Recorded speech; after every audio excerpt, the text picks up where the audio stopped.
Halo semuanya, apakah kalian pernah mendengar algoritma random forest? Yuk kita kenal lebih dalam. Dalam dunia machine learning, satu model seringkali belum cukup untuk menghasilkan prediksi yang akurat. Salah satu pendekatan yang banyak digunakan untuk mengatasi masalah ini adalah ensemble learning, yaitu menggabungkan beberapa model sekaligus. Salah satu algoritma ensemble yang paling populer adalah random forest. Random forest merupakan algoritma machine learning yang digunakan untuk klasifikasi dan regresi dengan cara menggabungkan hasil prediksi dari banyak decision tree agar menghasilkan prediksi yang lebih akurat dan stabil. Untuk memahami random forest, kita perlu memahami terlebih dahulu apa itu decision tree. Decision tree adalah algoritma machine learning non-parametrik yang berbentuk struktur pohon. Proses pengambilan keputusan dimulai dari root node, yaitu pertanyaan awal,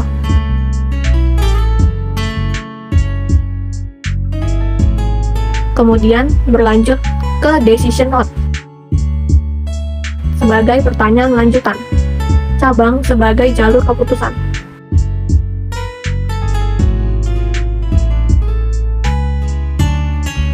Dan leaf node sebagai hasil akhir.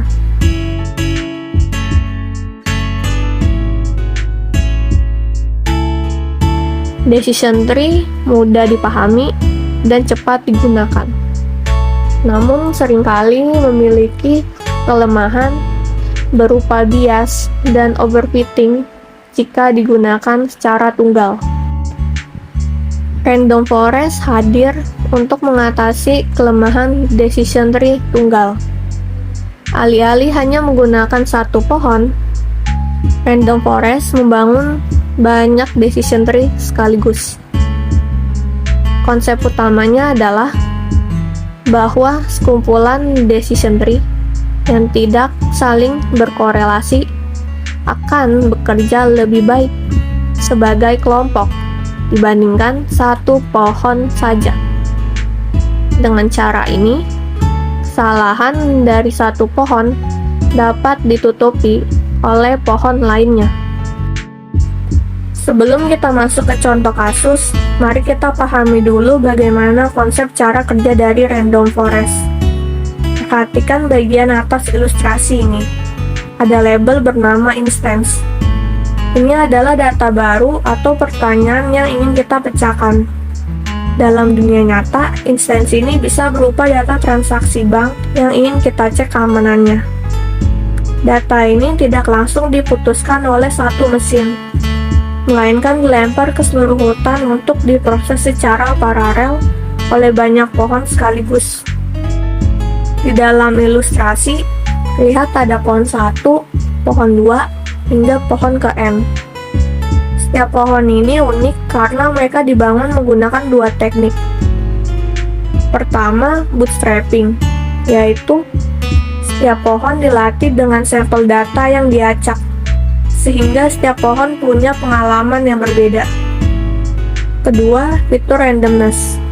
Saat membuat keputusan, yaitu pada cabang pohon yang berwarna oranye, setiap pohon hanya boleh melihat beberapa fitur secara acak.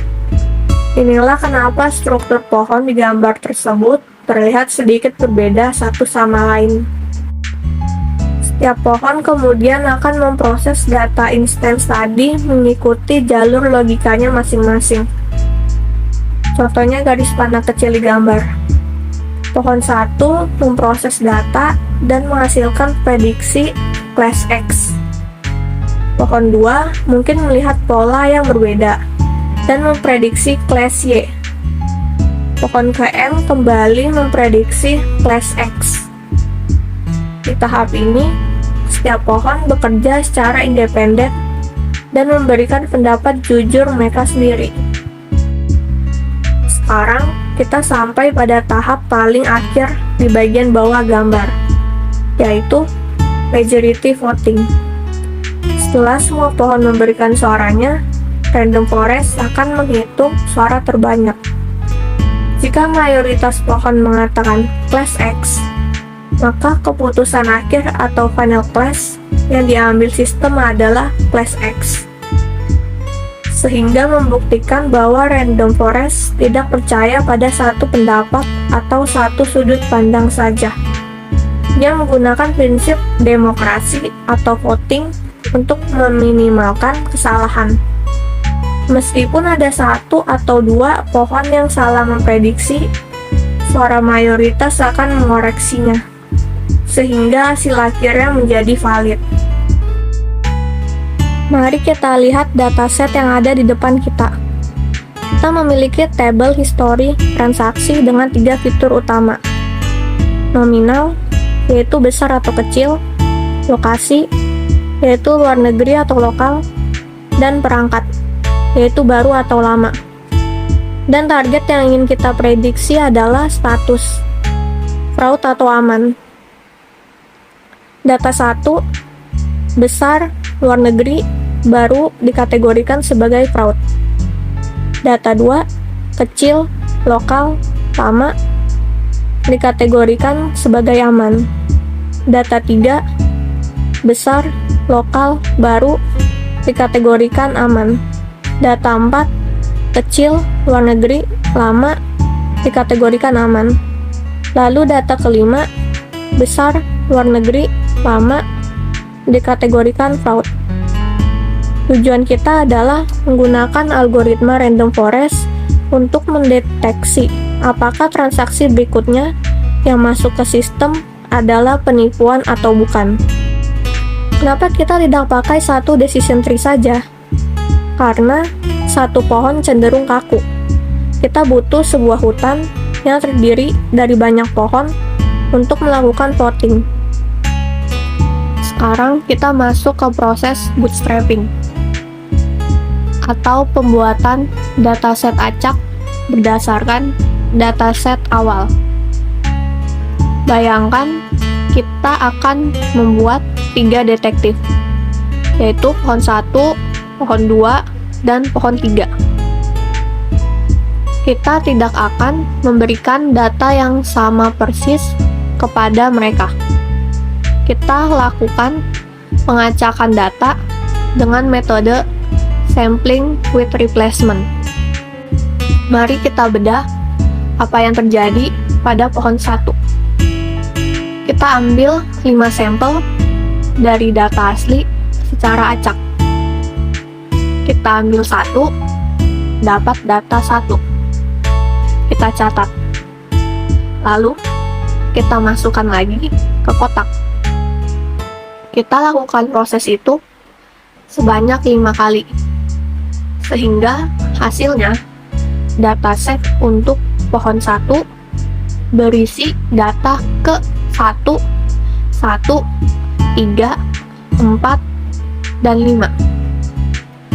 Perhatikan, data 2 hilang dari ingatan pohon 1. Pohon ini tidak pernah belajar tentang transaksi kecil di lokasi lokal. Tapi, jangan khawatir. Data 2 nanti akan muncul di dataset pohon 2 atau 3. Inilah cara kita menciptakan keberagaman. Pada setiap pohon punya spesialisasi, karena mereka belajar dari potongan data yang berbeda. Setelah dataset siap, tiap pohon mulai membangun logika if-else. Tapi ada syarat tambahan yang disebut future randomness. Misalnya pada pohon 1, algoritma hanya mengizinkan pohon ini melihat fitur lokasi dan nominal saja. Dia dilarang melihat fitur perangkat. Pohon 1 akan mulai bertanya, mana dari 2 fitur ini yang paling jago memisahkan fraud? Dia melihat data ke 1, 1, dan 5 yang berstatus fraud. Ketiganya punya kesamaan, yaitu lokasi luar negeri. Maka pohon 1 membuat aturan, jika lokasi sama dengan luar negeri dan nominal sama dengan besar, maka fraud. Lalu kita lihat pohon 2. datasetnya berbeda. Misal, menggunakan data ke-2, 2, 3, 5, 2, dan fiturnya hanya fokus pada perangkat. Pohon 2 melihat data 2 yang muncul 3 kali, yaitu transaksi aman dengan perangkat lama. Maka pohon 2 membuat aturan sederhana, yaitu jika perangkat sama dengan lama, maka aman. Setiap pohon sekarang punya opini sendiri berdasarkan keterbatasan data dan fitur yang mereka miliki. Inilah yang membuat random forest tidak mengandalkan satu variabel saja. Sekarang mari kita masukkan data baru yang belum pernah dilihat model, yaitu nominalnya besar, lokasinya luar negeri, dan perangkatnya adalah perangkat lama. Mari kita tanya satu persatu pada decision tree. Pohon 1 melihat lokasi luar negeri dan nominalnya besar. Berdasarkan data ke-1 dan 5 yang telah ia pelajari, ini adalah fraud. Lalu, pohon kedua yang fokusnya adalah perangkat. Ia melihat bahwa transaksi menggunakan perangkat lama. Di data 2 yang ia pakai, perangkat lama itu aman. Jadi menurut pohon 2, transaksi tersebut aman. Dan yang terakhir di pohon ketiga, yang fokusnya adalah gabungan dari pohon 1 dan 2, yaitu nominal dan perangkat. Dia melihat kombinasi pohon lain dan berdasarkan faktanya, dia memutuskan ini fraud. Terakhir adalah tahap majority voting. Suara untuk fraud ada 2, yaitu dari pohon 1 dan 3. Dan suara untuk aman hanya 1, yaitu dari pohon 2. Karena suara terbanyak adalah fraud, maka sistem random forest secara keseluruhan memutuskan bahwa transaksi ini adalah fraud. Meskipun pohon 2 sempat terkecoh karena hanya fokus pada perangkat lama, 2 pohon lainnya berhasil mengkoreksi kesalahan tersebut. Itulah alasan mengapa hasil output dari random forest tidak bias. Ia menggabungkan banyak opini lemah menjadi kesatuan keputusan yang sangat akurat dan kuat. Dari 5 baris data, kita berhasil membangun sistem deteksi yang cerdas dan tidak mudah tertipu. Kelebihan random forest. Yang pertama, mengatasi overfitting. Dengan menggunakan teknik bootstrap, aggregating, atau bagging, dan pemilihan fitur acak, random forest dapat mengurangi varians dalam model dan meningkatkan generalisasi pada data baru. Yang kedua, stabilitas. Random forest cenderung lebih stabil daripada pohon keputusan tunggal. Yang ketiga, pengukuran kepentingan fitur. Random forest dapat memberikan perkiraan kepentingan fitur yang digunakan dalam prediksi. Yang keempat dan yang terakhir, toleransi terhadap data yang tidak seimbang. Random forest dapat bekerja dengan baik pada dataset yang tidak seimbang. Kekurangan random forest. Yang pertama, interpretabilitas yang terbatas karena random forest terdiri dari banyak pohon keputusan yang digabungkan, sehingga sulit untuk secara langsung menginterpretasikan pengaruh setiap fitur dalam membuat keputusan. Yang kedua, parameter yang perlu diatur. Random forest memiliki beberapa parameter yang perlu dikonfigurasi, seperti jumlah pohon dalam ensemble, jumlah fitur yang diambil secara acak. Yang ketiga, dan yang terakhir, kesulitan dalam penanganan data berdimensi tinggi. Random forest mungkin menghadapi tantangan dalam menangani data dengan dimensi yang sangat tinggi.